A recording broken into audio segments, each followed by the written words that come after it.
नई झुलनी की छैया बलम दुपहरिया मनायला हो। नई झुलनी की छैया बलम दुपहरिया मनायला हो।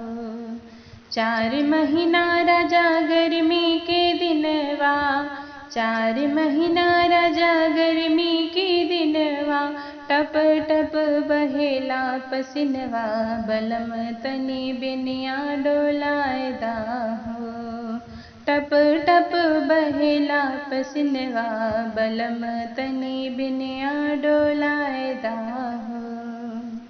नई झुलनी की छैया बलम दुपहरिया मनायला हो।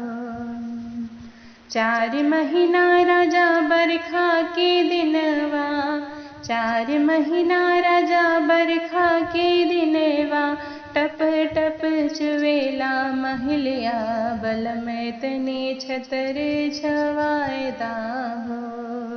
टप टप चुवेला महलिया, बलम तनी छतर छवायदा हो। नई झुलनी की छैया बलम दुपहरिया मनायला हो।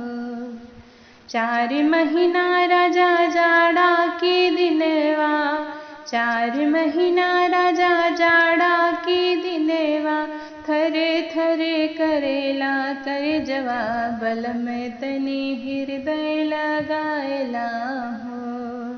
थर थर करेला करजवा, बलम तनी हृदय लगायला हो। नई झुलनी की छैया बलम दुपहरिया मनायला